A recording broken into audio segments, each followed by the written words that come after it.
Welcome to Suduthanni. இன்னைக்கு நம்ம வீடியோவில் ரொம்பவே சுவையான ஒரு வெஜிடபிள் சைட் டிஷ் தான் பார்க்க போகிறோம். உருளைக்கிழங்கு எப்போவுமே காரமாக செஞ்சிட்ருக்கீங்கன்னா இது உங்களுக்கு ஒரு சூப்பரான ஆல்டர்னேட்டிவாக இருக்கும். உருளைக்கிழங்கு பொடிமாஸ் எப்படி பண்ணுறதுன்னு பார்க்கலாம். இதோட இன்க்ரீடியன்ஸை நான் டிஸ்கிரிப்ஷன் பாக்ஸில் கொடுக்குறேன். இப்போ வாங்க சேர்ந்து சமைக்கலாம். ஃபர்ஸ்ட் இதுக்கு நான் 3 உருளைக்கிழங்கை வேக வச்சு எடுத்துக்க போகிறேன். அதுக்கு ஒரு குக்கரில் கொஞ்சமாக தண்ணி சேர்த்துட்டு உருளைக்கிழங்கை 2 வெட்டி இதில் சேர்த்துடலாம். இதோட ஒரு 1/2 டீஸ்பூன் கல்லுப்பு சேர்த்துட்டு இதை மூடி போட்டு ஒரு 5 விசில் வச்சு எடுத்துக்கோங்க.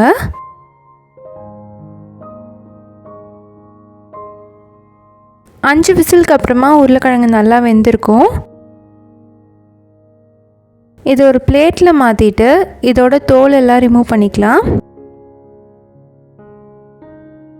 இது நல்லா ஆறுனதுக்கப்புறமா இதை நம்ம உதுத்து விட்டுக்கலாம். கையிலே வச்சு உதுத்து விட்டுக்கோங்க. ரொம்ப மசிக்கக்கூடாது, புட்டு மாதிரி தான் இருக்கணும். இப்போ இது ரெடியாக இருக்குது, இது இருக்கட்டும். அடுத்து ஒரு பேனில் 1/2 டேபிள் ஸ்பூன் எண்ணெய் சேர்த்துக்கலாம். இதில் 1 டீஸ்பூன் கடுகு, 1/4 டீஸ்பூன் பெருங்காயத்தூள், 1 கொத்து கருவேப்பிலை, 2 பச்சை மிளகாய் சேர்த்துக்கலாம். இதில் காரத்துக்கு நம்ம பச்சை மிளகாய் தான் சேர்க்க போகிறோம். நீங்கள் நிறைய உருளைக்கிழங்கு சேர்த்திங்கன்னா அதுக்கேற்ற மாதிரி பச்சை மிளகாய் சேர்த்துக்கணும், இல்லாட்டி காரம் பத்தாது. இதில் ஒரு பெரிய வெங்காயம் சேர்த்துக்கோங்க. சேர்த்துட்டு வெங்காயத்தை நல்லா வதக்கணும். வெங்காயம் நல்லா கலர் மாதிரி வரணும்.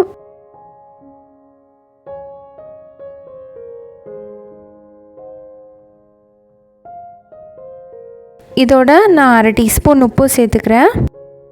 சேர்த்துட்டு நல்லா வதக்கிடலாம். அடுப்பை லோ ஃப்ளேம்லேயே வச்சுக்கோங்க, இல்லாட்டி கரைஞ்சி போயிடும்.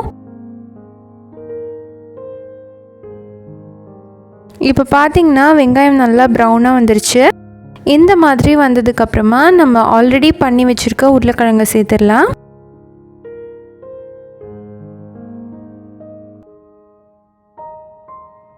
எல்லாத்தையும் சேர்த்துட்டு நல்லா பரட்டி விட்டுக்கோங்க.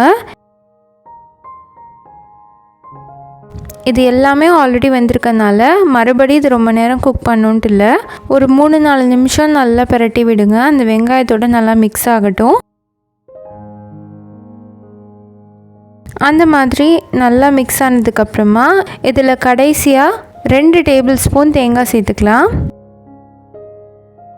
சேர்த்துட்டு நல்லா மிக்ஸ் பண்ணிடலாம். இதை நீங்கள் உடனே சர்வ் பண்ண போகிறீங்க அப்படின்னா 2 டேபிள் ஸ்பூன் தாராளமாக சேர்த்துக்கலாம். ஆனால் நீங்கள் மத்தியானத்துக்கு லஞ்சுக்கெலாம் வைக்கிறீங்கன்னா தேங்காய் ரொம்ப சேர்க்காதீங்க.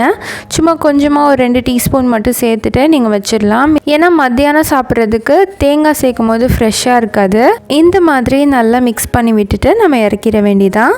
அவ்வளோதான், நம்மளோட உருளைக்கிழங்கு பொடிமாஸ் இப்போ சூப்பராக ரெடி ஆகிடுச்சு. இது நிறைய பேர் உருளைக்கிழங்கு புட்டுன்னு கூட சொல்லுவாங்க. எப்படி வேணாலும் பேர் வச்சுக்கலாம், ஆனால் டேஸ்ட்டு சூப்பராக இருக்கும்.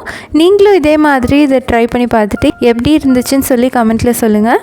இந்த வீடியோ உங்களுக்கு பிடிச்சிருந்தால் லைக் பண்ணுங்கள். சுடு தண்ணி சேனலை சப்ஸ்கிரைப் பண்ணுங்கள். தேங்க்யூ.